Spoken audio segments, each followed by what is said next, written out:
I'm Katerina Sergatskova. I'm a co-founder and editor-in-chief of Birn. It's independent Ukrainian news outlet. And also I'm a co-founder of 2402. It's a fund for, urgent fund for journalists.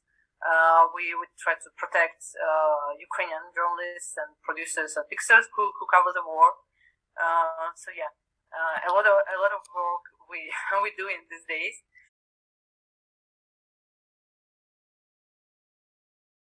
I was in Kiev in my apartment, and we were preparing for the full-scale war because, as you know, there were some scenarios of what will be going on in Ukraine. So we did not prepare ourselves to this kind of invasion. So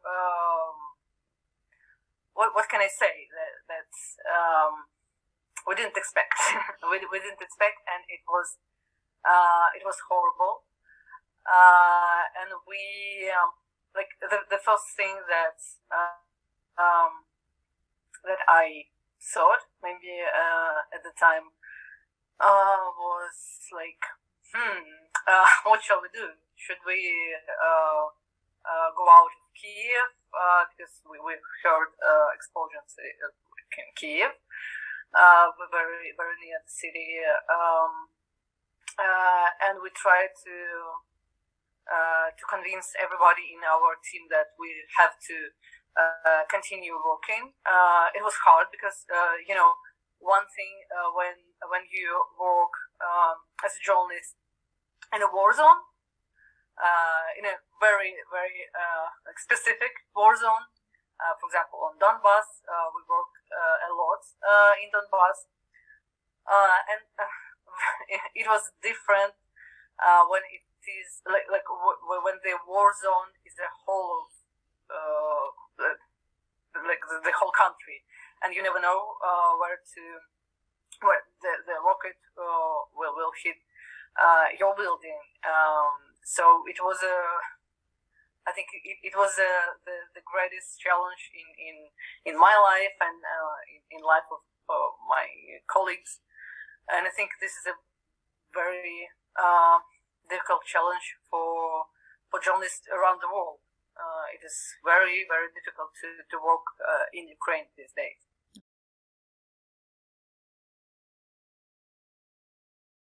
Now I'm not in Ukraine because I'm helping with equipment for journalists. But my team, they are in Ukraine. Part of the team is in Kiev. They decided to stay there to report from Kiev. And part of the team now based in Lviv. So we have now headquarters in Lviv, but it's still not very safe to live there because you see in news that we have shellings every day. We have sirens sometimes 5 times a day. You can spend like half of your day in the bomb shelter, and you can't work properly. So this is one of the difficulties in journalist work. The other thing is that part of Ukraine is now occupied by Russians, and a lot of journalists they didn't manage to leave their cities, and they found themselves on the occupied territory, and they can't work there because Russians they are looking for activists, for pro-Ukrainian journalists. They want them to work for Russia, for propaganda. Some of journalists were kidnapped there. Some of them were released. Someone we don't know where they are. The other thing is that you never know which like how to report from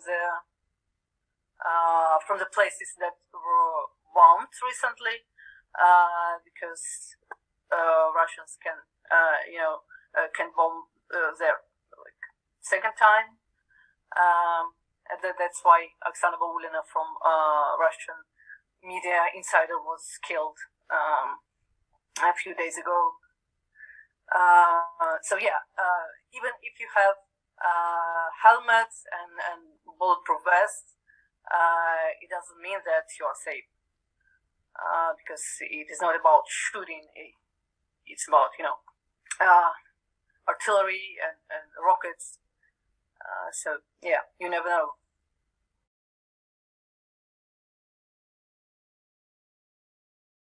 I'm recording interviews with people from different places, like from occupied territories, from Mariupol, like the city that is in humanitarian catastrophe, and it is very important to report from there. So I have lots of eyes on the ground, and I collect from them. This is how my daily life looks like. So I'm like most of the time I'm writing. I'm doing interviews. I'm writing for like international press, because it's very important to raise awareness on what's going on in Ukraine. I'm also helping journalists in Ukraine for risk assessments, like doing some coordinating stuff. So lots of things.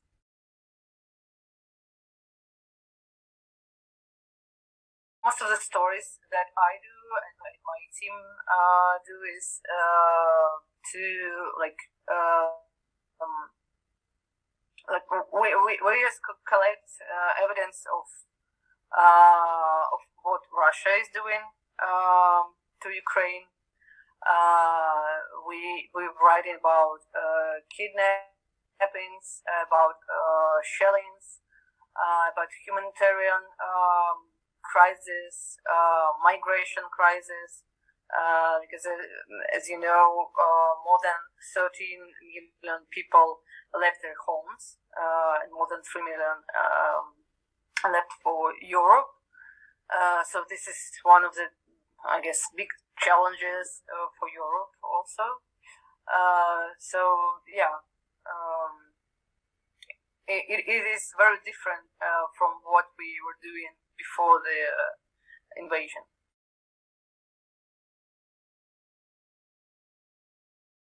Radical change, as well as millions of Ukrainians, because I left my home and I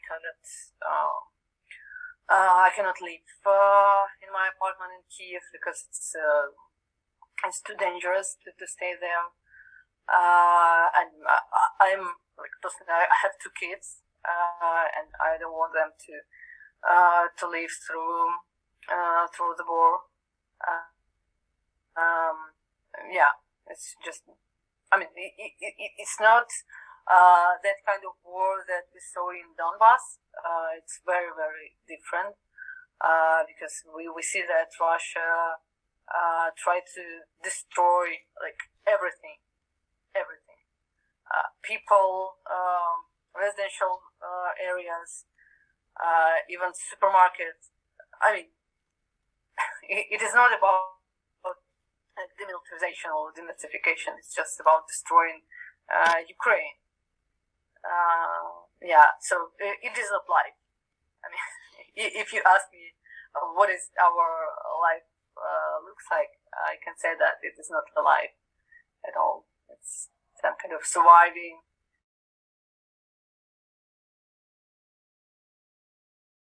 It's also difficult. We had a special law for not reporting the places that were recently bombed, and officials asked journalists not to report from the places.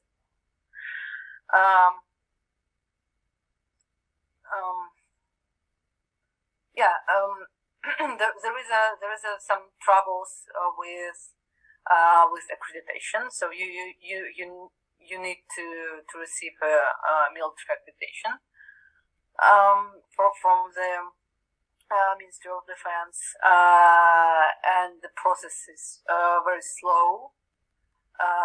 So many Ukrainian journalists cannot receive this accreditation, and they cannot work on the field. And if you are a journalist or, I don't know, activist who want to make some pictures of the city or portraits in the street, you can face some soldiers from territorial defense, and they can they can ask you what you're doing. If you're not a spy, they can bring you to the police station or SBU or whatever. So it is difficult. I mean, to work on the street. So you even if you wear a pressed vest, it doesn't mean that you are safe, and that the military guys would not see you as someone who is not a journalist. They also can question you. And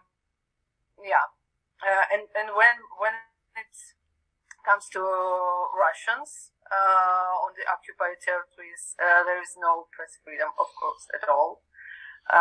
They just want you to keep silence. They want to punish you. They want you to go out of the city if you don't want to cooperate with them, and to join their propaganda forces. So yeah, it's different.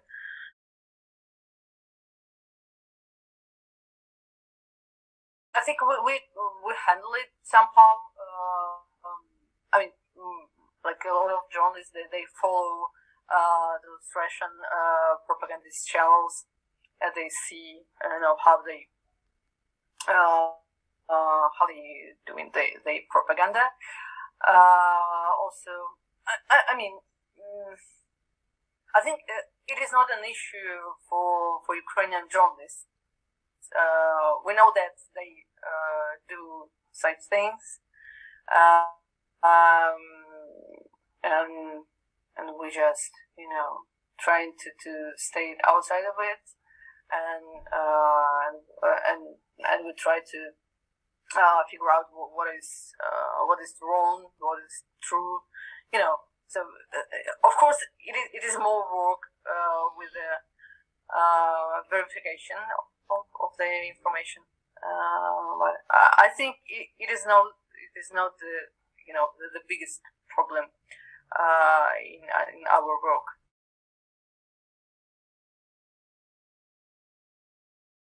Our main our mission is to stay on the ground, to report, to bring the truth to the international audience, to give voices of Ukrainians to the world, because you can see the difference between media coverage from foreign correspondents and from locals, and I think one of our missions is to give voices to Ukraine, and we really want to use our evidence and reports that we are doing in Ukraine to to make it to Haga court, and this is one of our missions. So we're not just doing journalism. We try to bring it to the to the final point when Putin will be in court. I hope so. If he will be alive. Yeah, I think this is our main mission now, to collect all, like, everything that can.